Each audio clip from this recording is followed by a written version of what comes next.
কিয়ামতের আগে আগে আরো কিছু মানুষকে আল্লাহ পাক কিন্তু শূকর এবং বানরে পরিণত করবেন। এই হাদিসটা কি জানেন? হাদিসটা শুনে রাখেন, এটা আখিরুজ জামান বা কিয়ামতের আলামত সংক্রান্ত হাদিসগুলোর মধ্যে পাবেন। আল্লাহ রাসূল সাল্লাল্লাহু আলাইহি ওয়াসাল্লাম বলেছেন, কিয়ামতের আগে আগে আমার উম্মতের মধ্যে, ভালো করে শোনেন, কিয়ামতের আগে আগে আমার উম্মতের মধ্যে একদল মানুষ বের হবে যারা মদ পানকে হালাল মনে করবে। কাকে?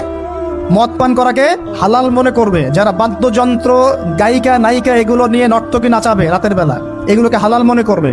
যারা অশ্লীলতা, বেহায়াপনাকে জায়েজ করে নিবে, ঠিক আছে, এরকম কয়েকটা পাপের কথা বলে নবীজি বলছেন একদিন সকালবেলা আল্লাহ পাক তাদেরকে ঘৃণিত বানরে পরিণত করবে। এটা হবে সামনে, কখন কিভাবে হবে আল্লাহ ভালো জানেন। এবার আমি কনসেপ্টে চলে আসি। এই যে পৃথিবীতে নেমে আসলাম, তাহলে আমরা কোত্থেকে আসছি ভাই? আমরা কি পৃথিবীর অধিবাসী ছিলাম? আমরা জান্নাতে ছিলাম, ওখান থেকে আল্লাহ পাক পাঠিয়েছে। এবার পৃথিবীতে এসে আদম আলাইহিস সালামের যুগে খুব একটা দুর্ঘটনা ঘটে নাই, একটা ঘটেছে। কয়টা? একটা। ভাই হাবিলের কোরবানি কবুল হয়, কাবিলের অন্তর্দাহ হয়, জ্বালা হয়। কেন হাবিলেরটা কবুল হবে, কাবিলের কেন হচ্ছে না? এই হিংসার বশবর্তী হয়ে কাবিল হাবিলকে হত্যা করে ফেল। হত্যা করে লাশটা দাফন করার পদ্ধতিও তার জানা ছিল না। আল্লাহ কাককে পাঠালেন, কাককে দেখে সে শিখলো। প্রথম দুর্ঘটনা হচ্ছে হাবিল কাবিলের দুর্ঘটনা। বলে রাখি, আজকেও নিজের ভাইয়ের বেশে বহু কাবিল মুসলিম সমাজের মধ্যে ঘুরে বেড়ায়। নিজের ভাইয়ের লেবাসে, পোশাকে, সুরতেই বহু কাবিল এখনো কিন্তু মুসলিম সমাজে ঘুরে বেড়ায়। তো আমরা কাবিলদেরকে কাবিলের পরিণতি সম্পর্কে সচেতন করতে চাই।